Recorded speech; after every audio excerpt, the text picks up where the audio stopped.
Welcome back, everyone, where ancient wisdom meets modern challenges. I'm Musonius Rufus, and as always, I'm joined by my co-host, the one and only Zeno of Citium. Zeno, how are you today? I'm doing great, Musonius. Excited about today's topic. It's something we Stoics feel strongly about, keeping your plans to yourself. It's such a simple yet powerful practice. Wouldn't you agree? Absolutely. In fact, I'd like to kick us off with a quote from Epictetus. Be silent for the most part, or if you speak, say only what is necessary. It's advice that feels especially relevant in today's oversharing culture. Totally. We live in a world where everyone feels compelled to share every ambition, plan, and fleeting thought on social media. But Stoicism teaches us that silence and discretion can actually amplify our strength. Let's dive into why. All right, Zeno, let's start with fostering inner strength. What do you think makes this concept so central to Stoic philosophy? Inner strength, or fortitude, is the foundation of self-reliance. It's about creating a core of resilience and integrity. When we share our plans too early, we risk weakening that inner core. Imagine nurturing a fragile sapling in a storm. It's better protected in a greenhouse until it's strong enough to face the elements. Exactly. I think of the story of a friend who decided to lose weight. Instead of broadcasting his goal, he just quietly started working out and eating better. Each uncelebrated step built his discipline. When people finally noticed his transformation, it was undeniable proof of his commitment. That's the beauty of silent action. It shifts the focus from seeking approval to building self-confidence.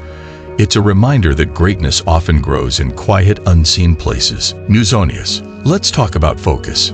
Marcus Aurelius said, concentrate every minute like a Roman on doing what's in front of you. Sharing plans invites distractions. What's your take? I think it's like trying to juggle while people throw more balls at you. Well-meaning advice, doubts, or even subtle competition. For example, if you're learning a new language, sharing progress updates can dilute your energy. Instead of practicing, you're explaining or defending your approach. Right, and that's where Stoic focus shines. It's about channeling energy into the work itself. Silent progress ensures your vision stays clear and your effort undivided. Let's tackle another challenge, premature judgment. Epictetus said, don't explain your philosophy, embody it. What's the Stoic rationale here? When ideas are new, they're vulnerable. Sharing them too early exposes them to criticism that can stifle growth.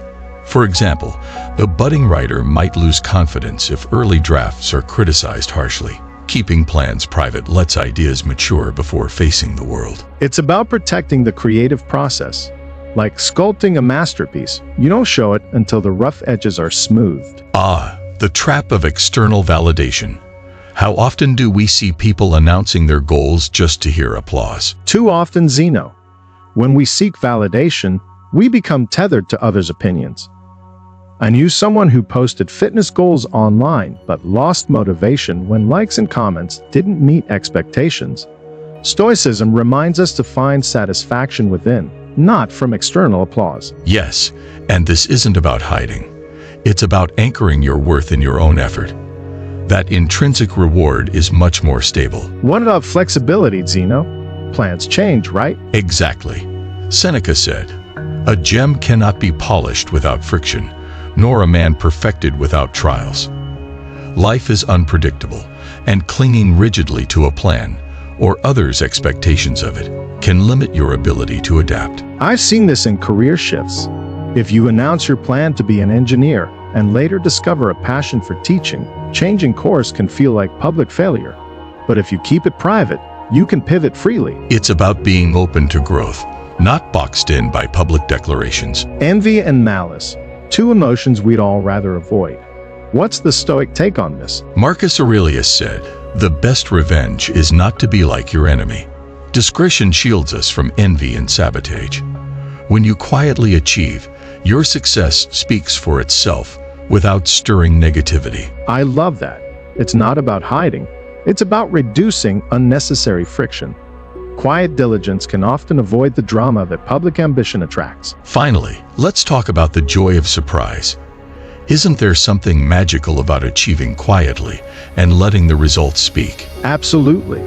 Seneca said, "True happiness is to enjoy the present without anxious dependence upon the future." When you keep goals private, the moment of revelation feels richer, both for you and others. It's a reminder that patience and timing can transform an achievement into a profound experience. All right, listeners, here's your Stoic challenge. Choose one goal, keep it entirely to yourself, practice silent action, and focus on the journey. And consider reflective journaling. Use it to track your progress and reflect deeply on your goals without external influence. Let us know how this practice shapes your perspective. And remember, the best achievements are often nurtured in quiet resolve. Thank you for joining us. Until next time, live wisely and let your actions, not your words, define you.